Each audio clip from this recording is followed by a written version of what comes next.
today with Miguel, the mortgage guy. He's filling in for Mike.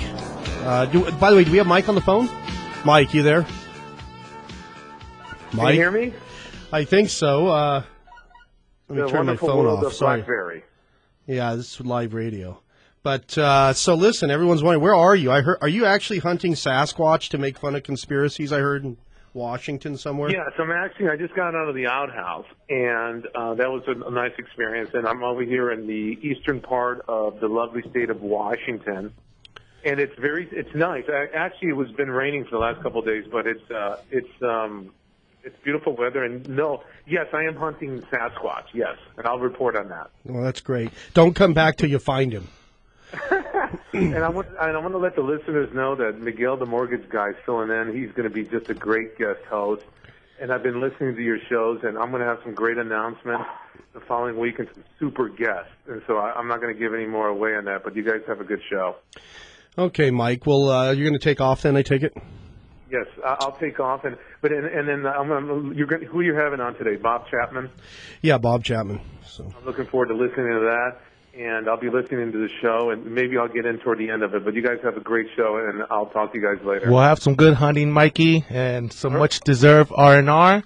And we'll be here filling in for you, bud. Don't worry too much about us. You do a good job. I'll talk to you guys later. All right. Well, today, Miguel, we're going to have on the show Bob Chapman. And I guess he's on the phone right now. Great. Bob was on a week ago, and we're hoping he can come on as a regular guest every week. And Bob, are you there? I am here. It's great to hear your voice. You have a unique voice. I'm sure you hear that a lot now. But listen, I got your forecast. Did you call it a forecaster? Is that what I should call it for short? The international Yeah, the international forecaster, or forecaster.com. Right. And I've got the one, that's your website, www.theinternationalforecaster.com.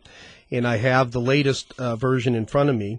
And there's some great stuff in it. I pulled up some other articles having to do with what you're talking about with Greece and what's happening there. I don't know if you saw the news article about they're trying to pass a law there in Greece. Any transaction, I believe over 1,500 euros has to be done in cash. Or no, can't be done in cash. They want to make it illegal.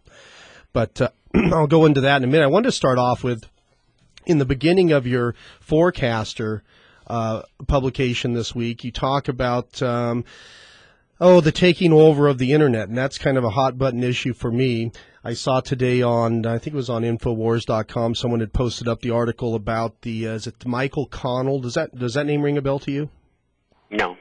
He's the gentleman, I believe he ran all of the email databases back in the 2004 elections, was it, with the Ohio controversy? I don't know if you remember that. He was kind of the IT genius for Bush, who put together databases and backdoors into other people's databases, and there was a lawsuit brought against, I guess it must have been the Secretary of State there in Ohio, I'm not sure. But the long story short is he had a single plane accident a couple weeks before his testimony.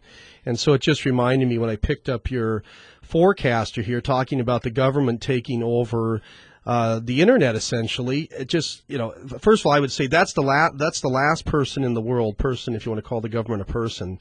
But could you go into a bit on what's happening on that front, what the government would like to do? I don't think people even know who currently controls the Internet.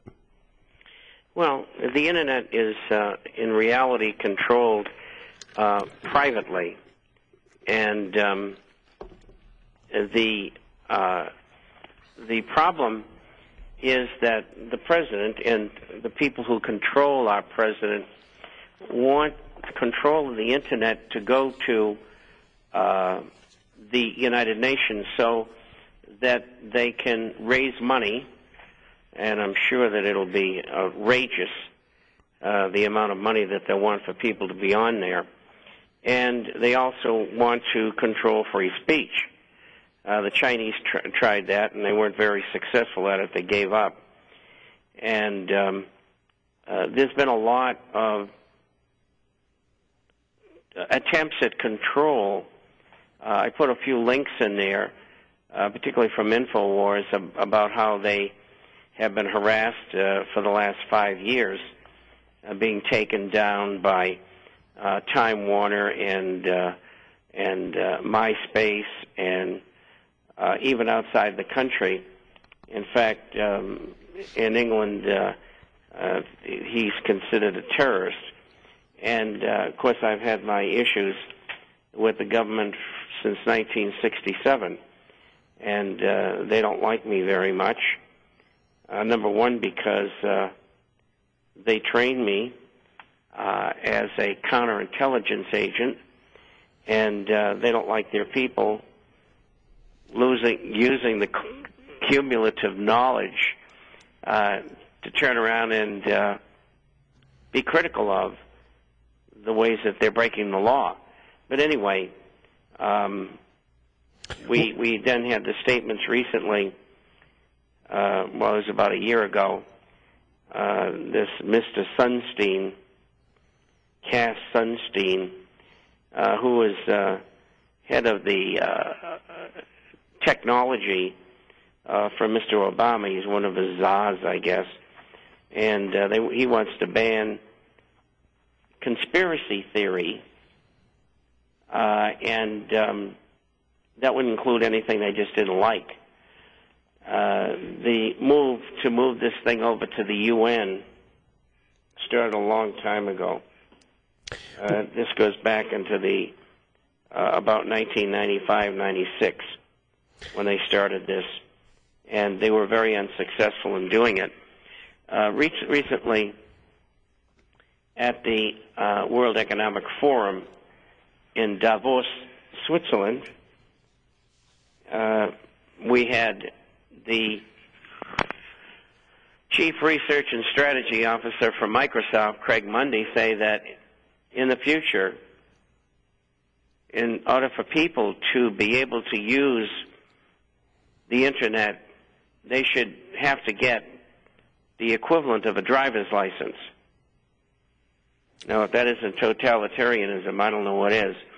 Well, the Red Chinese tried this, yeah, and it didn't work. They had to give it up. They were afraid they were going to have a revolution on their hands. And probably that would happen in the United States as well, because it's tantamount to taking your guns away. It's every bit as important today. The Internet is the most important thing that's happened to society in many, many years. Look, Bob, information is the biggest asset someone can have nowadays, and moving forward, getting into economics and trying to make money on different things. Information's the key for the person, because the Internet has made people the experts on things. I'm here with Miguel today. He's sitting in for Mike, and he's a mortgage guy, and he could tell people are more educated now than they were 20 years ago. You go to the by the way, that's why there aren't a lot of salesmen. The days of the real salesmen are gone. You go down to the auto dealership. Auto dealerships are gone now too, but you go to the auto dealership and the salesman would come out and they were the expert on everything. Well, the Internet changed that. People were showing up at stores knowing more about the products, but be it radios or cars, than the salespeople. So that's one reason they were able to just start paying people $8 an hour to basically stock shelves and hand you items. But you're right. The Internet right now for people is right up there with your Second Amendment. Of course, it's part of the First Amendment. Now, this bill that you mentioned in your article, the Rockefeller bill, is 773? Is it in place, but it can only be used as an executive order, or is it? No, they want to pass it. It has not been passed. And basically, it allows for the takeover of the Internet in quote emergencies, which first comes the emergency, the foot in the door, and the emergency never goes away. And it's like so many other things government's doing right now. They just finished commentary and hearings on the introduction by the White House using executive order of creating a savings plan for retirees or future retirees called a government guaranteed annuity. Same thing. Fiat government, like we didn't even have a constitution. And, one of the interesting things about these people who want this control of free speech on the Internet, and believe me, they're going to push this. And they're also going to push taking radio programs like yours off the air too. Well, they don't want the public knowing. They do that now, Bob.